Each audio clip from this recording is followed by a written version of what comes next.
Welcome to our channel.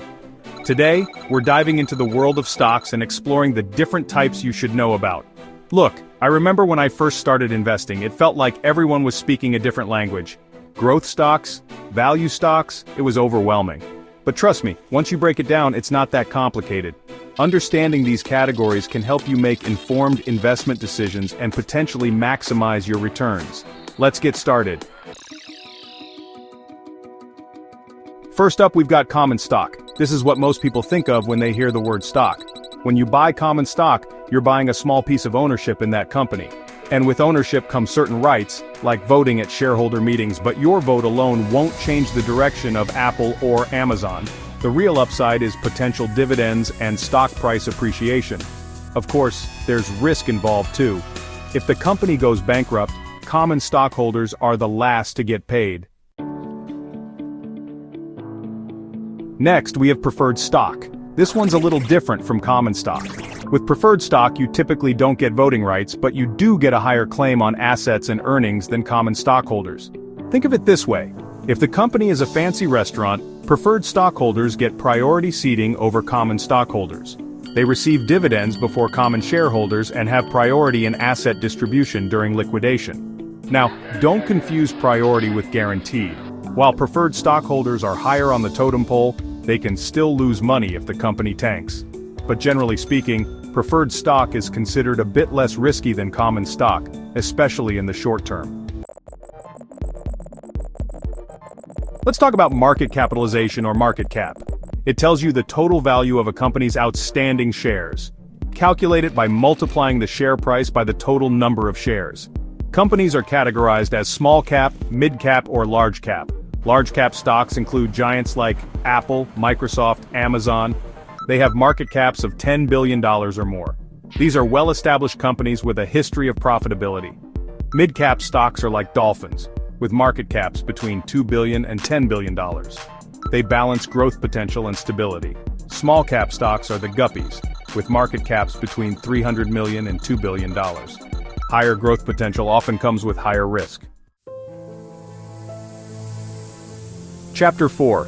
Growth stocks. Riding the rocket ship. Growth stocks are like the Teslas of the stock market. They're all about rapid growth. These are companies that are expected to grow at a much faster rate than the overall market average. They're typically focused on innovation and reinvesting their profits back into the business to fuel further growth. This can lead to significant price appreciation, but it also means they might not pay dividends. Investing in growth stocks is like betting on a company's future potential. Chapter 5. Value stocks. Finding hidden gems. Value stocks are like those amazing deals you find at thrift stores. They might not be flashy, but they're a steal. These are companies that are undervalued by the market for some reason. Maybe they've been overlooked, or maybe investors are too focused on the latest hot stock. But whatever the reason, value investors believe these companies are worth more than their current stock price suggests. They look for companies with strong fundamentals like low debt and consistent earnings. Value investing is all about finding those hidden gems that the market has mispriced. Chapter 6. Income stocks. Generating cash flow. Income stocks are like the reliable, dividend-paying uncles of the stock market. These are companies that pay out a portion of their profits to shareholders on a regular basis, typically quarterly. They're a great option for investors who are looking for a steady stream of passive income. Think of it like owning a rental property. You receive regular rent checks, and hopefully the value of the property appreciates over time. Income stocks are often found in sectors like utilities, real estate, and consumer staples. Chapter 7. Blue chip stocks. Investing in stability.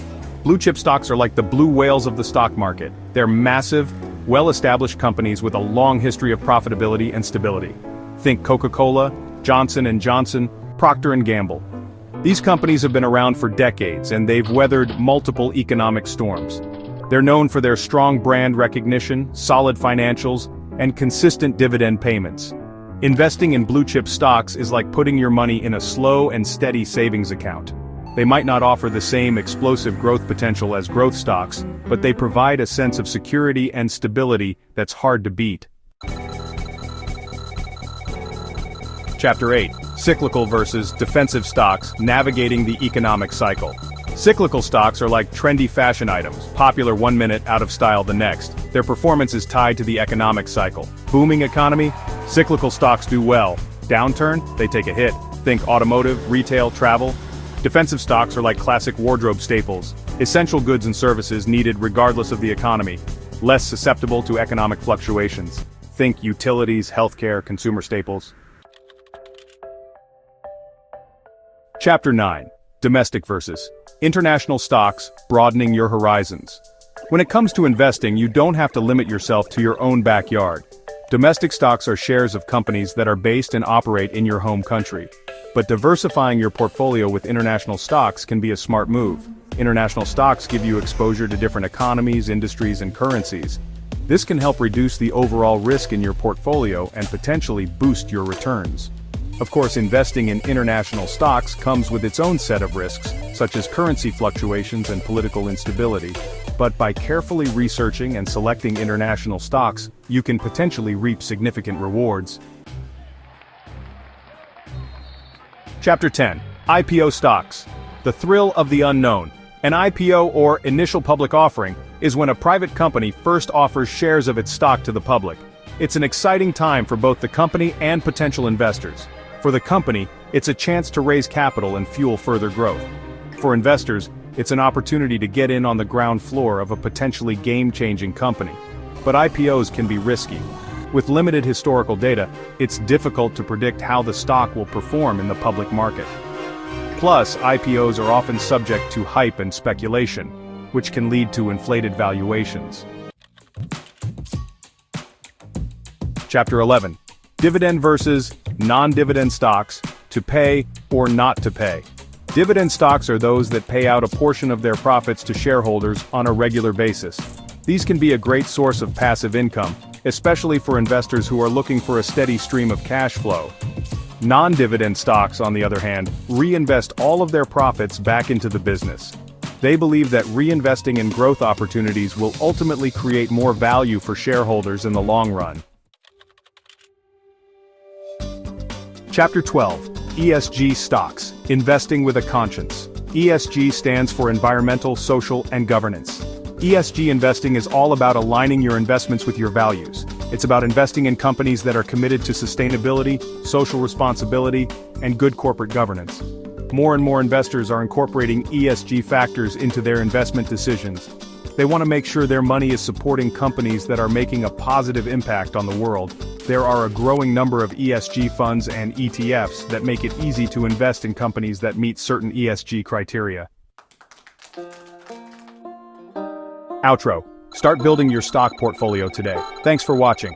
We hope this guide helps you understand the different types of stocks and how they can fit into your investment strategy. Remember, investing in the stock market involves risk, but by diversifying your portfolio and investing for the long term, you can potentially build a brighter financial future. Don't forget to like, comment, share, and subscribe for more tips and insights. Happy investing!